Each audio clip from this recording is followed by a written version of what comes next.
پھینک دیتے ہیں، آؤ بچوں اپنے اونٹ پہ چڑھ جاؤ، دونوں بچوں کو کمر پہ چڑھا کے اور پورے کمرے میں چکر لگاتے تھے ایسے. پھر پوچھتے تمہاری سواری کیسی ہے، اونٹ کیسا ہے؟ پھر دونوں کو اتار کے زینب کو بٹھاتے اور زینب کو پورے کمرے کا چکر لگواتے. شہنشاہ ہے انبیاء، انبیاء کے بادشاہ نہیں، پوری کائنات کی اللہ تعالیٰ نے آپ کو بادشاہی عطا فرمائی، سرداری عطا فرمائی، اور کائنات کی سب سے زیادہ مصروف ترین اور ذمہ دار ترین ہستی. روزانہ بچوں کے لیے ٹائم نکالتے تھے. ادھر چھوٹا سا تاجر کہتا ٹائم کوئی نہیں، یہ مائیں کہتی ہیں ٹائم کوئی نہیں. ہائے ہائے ہائے، جگر کے ٹکڑوں کو بلایا، جو ہی سینے سے لگایا آنسو شروع. بیویوں کو رخصت کیا، خاموش. بیٹی کو رخصت کیا، خاموش. داماد کو رخصت کیا، خاموش. جو ہی بچوں کو سینے سے لگایا تو آپ کے آنسو نکلنا شروع. ایک زہر میں تڑپ تڑپ کے مرے، ایک کا سر کٹ کے نیزے پہ چڑھا. میرے نبی آگے آنے والے زمانے میں دیکھ رہے تھے کہ میرے بچوں کے ساتھ کیا ہونے والا ہے. اس پر آپ بے قرار ہو کر روئے، بولے کچھ نہیں. ان کو بھی رخصت فرما دی. جب وہ چلے گئے تو جبریل آ گئے. یا رسول اللہ، باہر ملک الموت دروازے پر کھڑا ہے، اندر آنے کی اجازت چاہتا. تو آپ نے فرمایا آ جائے. میں نے کب روکا؟ تو ملک الموت اندر آیا. ایک فرشتہ اور بھی تھا. کہا السلام علیکہ یا رسول اللہ. یا رسول اللہ، میں آپ کو سلام پیش کرتا ہوں، میں نے کبھی کسی کو سلام نہیں کیا. آپ کے رب نے فرمایا جب جاؤ تو اجازت لے کے جانا، بن اجازت اندر نہ جانا. میں کبھی کسی سے اجازت نہیں لیتا. اللہ تعالیٰ نے فرمایا آنا چاہیں تو لے آنا، رہنا چاہیں تو چھوڑ کے آ جانا. یہ اختیار اللہ نے کبھی کسی کو نہیں دیا. آپ پہلی اور آخری ہستی. تو آپ نے فرمایا اگر میں اجازت دے دوں تو میری جان نکالو گے؟ تو اللہ کے امر کا تو آپ نے جبریل سے پوچھا کیا کہتے ہو، تم کیا کہتے ہو؟ جبریل نے کہا یا رسول اللہ، اللہ آپ کی ملاقات کے شوق. میرے بھائی بہنوں، اللہ سے یہ دعا کیا کرو کہ اللہ ایسی موت دے جب جانے کا وقت ہے تو ہماری ملاقات کے شوق. ایک صحابی کا انتقال ہوا، آپ نے ان کی قبر پہ جا کے یہ دعا کی، یا اللہ طلحہ جب تیری بارگاہ میں پیش ہو تو اسے دیکھ کے مسکرائے، یہ تجھے دیکھ کے مسکرائے، سارے دکھ درد دور ہو جائیں. تو جبریل بولے یا رسول اللہ، اللہ آپ کی ملاقات کا شوق. آپ نے فرمایا جاؤ اللہ سے پوچھ کے آؤ میرے بعد میری امت کے ساتھ کیا کرے گا. جاؤ پوچھ کے آؤ حسن حسین کے ساتھ کیا کرے گا. یہ پوچھنا، ہر کوئی اپنے بچوں کو یاد کرتا ہے، مرنے والے بچوں کو یاد کرتا. بچے میلاد، میرے والد اچانک ہارٹ اٹیک میں فوت ہو گئے تو ہماری بہنیں موجود نہیں تھیں، میری 2 بہنیں. تو میرے والد بار بار کہتے میری دھیاں میں ملا لیں، میری دھیاں میں ملا لیں.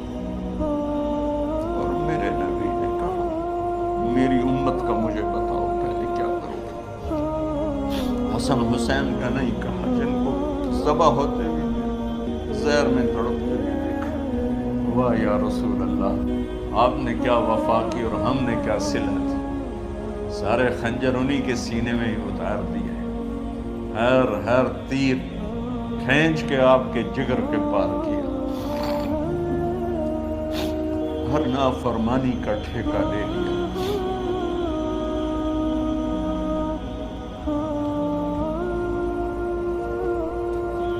آؤ پوچھ کے آؤ میرے بعد میری امت کا کیا کرے گا. تو جبریل جا کر پیغام لائے کہ اللہ تعالیٰ فرما رہے ہیں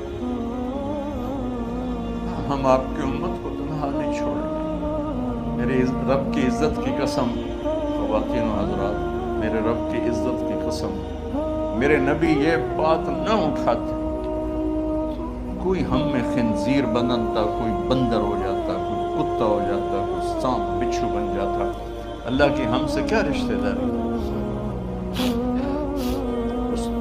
کملی والے پہ درود و سلام پڑھو جس نے اولاد کو پیچھے کر کے تمہیں اللہ سے مانگا، اور محشر کا میدان میں جب جہنم آ کے ایک چیخ مارے گی اور آدم سے لے کر عیسیٰ علیہ السلام تک ہر نبی کہے گا نفسی نفسی، ہر ماں باپ کہے گا نفسی نفسی، ہر بیٹا بیٹی کہے گا نفسی نفسی، ہر خامن بیوی کہے گا نفسی نفسی، ہر بھائی بہن کہے گا نفسی نفسی۔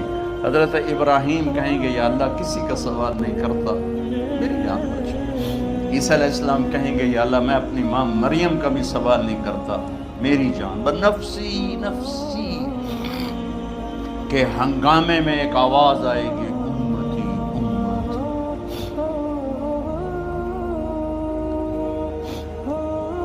کون ہے یہ؟ ساری دنیا نفسی نفسی کہہ رہی، یہ کون ہے امتی امتی کہنے والا؟ آواز کے تعاقب میں جب نظریں جائیں گی تو اپنے نبی کو دیکھ لینا، تڑپتے ہوئے بدن کے ساتھ، کانپتے ہوئے ہاتھوں کے ساتھ، اور پھیلی ہوئی جھولی کے ساتھ، اور بہتے ہوئے آنسوؤں کے ساتھ صرف ایک ہستی ہو، صلی اللہ علیہ یا رسول اللہ، صرف ایک ہستی ہوگی جو کہیں گے یا اللہ میری امت، یا اللہ میری امت، یا اللہ۔ کون سی امت؟ جس نے ہر بڑے سے بڑے گناہ کے اڈے کھول کے زندگی گزاری۔ میرے نبی انہی کو یاد کر رہے ہیں، میری امت میری امت میری امت۔ جب تک اللہ نے یہ نہیں کہا کہ آپ کی امت کے بارے میں راضی کر دوں گا، آپ نے فیصلہ نہیں کیا کہ چلو ملک الموت اللہ کی تقدیر کو پورا کر، اور جاتے ہوئے دو نصیحتیں فرمائیں، وہ بھی بچوں کے لیے نہیں، بیویوں کے لیے نہیں، امت کے لیے۔ الصلاۃ وما ملکت ایمانکم، اے میری امت نماز نہ چھوڑنا،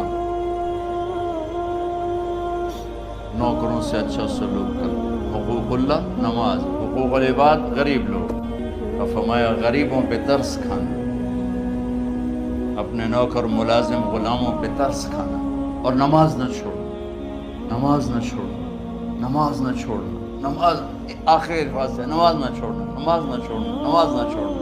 اور اب حضرت عائشہ کے سینے پر اس طرح نیم دراز تھے، حضرت عائشہ یوں سیدھا بیٹھی ہوئی تھی، اب فرمایا کل مجھے فخر حاصل ہے، مات فی سحری و نحری، میرے نبی نے میری گردن اور سینے کے درمیان اللہ کو جان پیش کی۔ آپ اس طرح نیم دراز تھے تو تھوڑی دیر پہلے عبد الرحمن بن عوف آئے، آپ کے عبد الرحمن بن ابو بکر آئے، آپ کے ہاتھ میں تازہ مسواک تھا، آپ مسواک بہت فرماتے تھے، تو آپ اتنے کمزور ہو چکے تھے کہ بولا نہیں جا رہا تھا، تو آپ کی نظریں مسواک پہ ٹک گئی، دیکھے جا رہے ہیں، مسواک کو دیکھے جا رہے ہیں۔ حضرت عائشہ نے محسوس کیا کہ نظریں مسواک پر ہیں، تو کہا یا رسول اللہ اب مسواک کرنا چاہتے ہیں، تو حضرت عائشہ نے اب بھائی سے لے کر وہ لکڑی اور اپنے منہ میں چبائی، اور آپ کے منہ میں اس طرح کر کے خود چلائی، کہا میں وہ خوش قسمت ہوں جس کا لعاب آخری غذا تھی جو میرے نبی کے منہ میں گیا، وہ حضرت ام عائشہ کا لعاب مبارک تھا۔ اور پھر اس کے بعد اگلا یہ سارا واقعہ ہوا، تو آپ نے کہا الصلاۃ وما ملکت ایمانکم، ایک نماز نہ چھوڑنا، ایک اپنے نوکر نوکرانی غلاموں سے اچھا سلوک کرنا، اور پھر اللہم الرفیق الاعلی، یا اللہ بلا لے۔ جب آپ نے اعلان کیا کہ چلو تقدیر کو پورا کرو، تو جبریل بھی غمگین ہو کر کہنے لگے یا رسول اللہ پھر میرا بھی آج دنیا میں آخری دن ہے، آج کے بعد میں بھی کبھی اس دنیا میں لوٹ کے نہیں آؤں، یعنی وحی کے ساتھ۔ آپ کی آنکھیں بند ہوئی، حضرت عائشہ رضی اللہ عنہ کی چیخ نکلی، تو ساری بیگمات دوڑی دوڑی آئیں، تو آپ کی منزل پوری ہو چکی تھی، تو آپ کو لٹایا گیا اور چادر ڈال دی گئی۔ ابو بکر رضی اللہ عنہ اپنی دوسری بیگم کے پاس گئے تھے، عوالی، 3-4 میل پتہ چلا، تو وہاں سے گھوڑے پر وہ دوڑتے ہوئے آئے اور آ کر آپ کے ماتھے سے چہرے سے کپڑا ہٹایا اور آپ کے ماتھے پر بوسہ لیا، تو آپ کے آنسو ماتھے پر گرے، کوا و نبیا و خلیلا و صفیہ، آئے میرا نبی، ہائے میرا دوست، ہائے میرا خلیل، ہائے میرا جگر، کہ یا رسول اللہ آج کے بعد آپ کوئی دکھ نہیں دیکھی۔ جب آپ درد سے بے قرار تھے، اور بی بی فاطمہ رضی اللہ عنہا ساتھ بیٹھی تھی، تو آپ کی بیقراری کو دیکھ کر وہ رونے لگی کہ ہائے میرے ابا کا درد، ہائے میرے ابا کا درد۔ تو میرے نبی نے کہا ما علی ابی کی کرب بعد اليوم، بیٹی آج تیرے باپ کے دکھ کا آخری دن ہے، آج کے بعد کوئی دکھ نہیں دیکھیں گے۔ تو صدیق نے کہا آپ آج کے بعد کوئی دکھ نہیں دیکھیں گے۔ اب تشریف لے گئے مسجد میں، تو کوہرام مچا ہوا تھا، کچھ گمسم تھے، اور عمر رضی اللہ عنہ تلوار اٹھائے ہوئے تھے۔ جو کہے گا اللہ کا نبی فوت ہو گیا میں سر اڑا دوں گا، وہ فوت نہیں ہوئے، وہ اللہ کے پاس گئے۔ ایک جنونی کیفیت پیدا ہوتی، وہ واپس آئیں گے، سارے کفار سے جہاد کریں گے۔ تو ابو بکر ممبر پر آئے، کہا عمر بیٹھ جاؤ۔ عمر کہنے لگے نہیں بیٹھتا، انکار نہیں بیٹھتا، وہ تلوار ایسے۔ سبحان اللہ، واہ صدیق ہوا۔ آپ نے ممبر پہ کھڑے ہو کر، کیا سونے سے بھی لکھے جائیں تو کم ہے، قیمت اس سے زیادہ ہے۔ میرے صدیق نے کہا لوگو من کان یعبد محمدا فإن محمدا قد مات، جو محمد کی پوجا کرتے تھے تو آج محمد کو اللہ نے موت دے دی۔ ومن کان یعبد اللہ فإن اللہ حی لا یموت، اور جو اللہ کی پوجا کرنے والے ہیں وہ یاد رکھو ان کا اللہ زندہ ہے، موت سے پاک ہے۔ پھر آپ نے انک میت وانہم میتون، میرے محبوب آپ کو بھی موت آئے گی اور ان سب کو موت آئے گی۔ حضرت عمر فرماتے ہیں جب میں نے یہ آیت سنی تو میں یوں نہیں گرا، ایسے گرا سیدھا، ٹانگوں سے جان نکل گئی تو یوں گرے ایسے یوں، اور کہنے لگے مجھے یقین ہو گیا کہ موت آ گئی اور اللہ کے نبی ہمیں چھوڑ کے چلے گئے۔ تو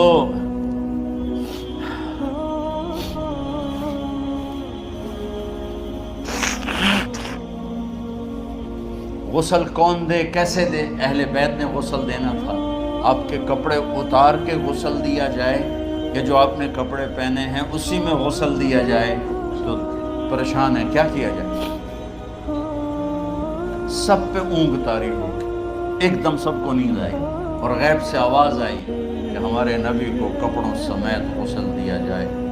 آپ کے بدن مبارک سے کپڑا نہیں اتارا، کوئی اتارے نہیں۔ تو اس آواز پر سارے بیدار ہوئے۔ تو حضرت عباس، فضل بن عباس اور شقران آپ کے غلام، اور اسامہ بن زید اور علی بن ابی طالب آپ کو غسل دینے والے تھے۔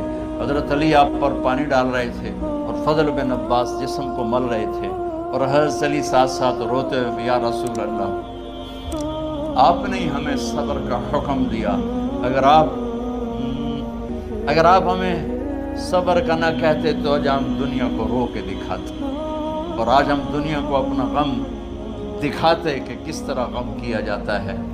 اور یا رسول اللہ آپ کے جانے پر وہ نقصان ہے جو قیامت تک نہ پہلے ہوا نہ بعد میں ہوگا، کہ آپ کے بعد نبوت کا دروازہ بند ہو گیا۔ اس طرح پانی بھی ڈال رہے تھے اور روتے بھی جا رہے تھے، اور فضل بن عباس وہ آپ کے پہلو بدل کر ہاتھ مل رہے تھے، ہاتھوں سے مل رہے تھے۔ قبر کے کھودنے کا وقت آیا تو وہ لحد ہوتی ہے، کھڈا کھود کے پھر سائیڈ میں کھڈا کھودا جاتا ہے، اور ایک ہوتا اسٹریٹ جیسے ہمارے ہاں ڈال کے اوپر وہ سلیب ڈال دیتے ہیں۔ تو کیسے بنائی جائے؟ تو ابو طلحہ رضی اللہ تعالیٰ عنہ قبر بناتے تھے وہ والی لحد والی۔ تو فرمایا جو پہلے آ جائے گا نا وہی قبر تیار کر۔ تو ابو طلحہ پہلے آ گئے تو لحد والی قبر تیار کی گئی، اور آپ کے کفن دینے کے بعد وہی وہ سب چلے گئے۔ اس کے بعد باری باری اہل بیت، ان کی خواتین، ان کے بچے، پھر مہاجرین، ان کے خواتین، ان کے بچے، ان کے نوکر، پھر انصار، ان کی خواتین، ان کے بچے، ان کے نوکر۔ تو پیر اور منگل یہ 2 دن سارے گزر گئے، اور منگل کو عشاء کے بعد جا کر یعنی بدھ کی رات آپ کی تدفین کا وقت آیا۔ تو جب آپ کو قبر میں اتار دیا گیا تو مغیرہ بن شعبہ رضی اللہ عنہ کھڑے تھے، انہوں نے اپنی انگوٹھی اتار کے اندر پھینک دی۔ تو پھر کہنے لگے علی کہ میری انگوٹھی نیچے گر گئی ہے، اٹھا لوں۔ ایک بہانہ کیا نبی کو غصہ لینے کا، انگوٹھی پھینک کر فرمانے لگے علی وہ میری انگوٹھی گر گئی ہے، اٹھا لوں۔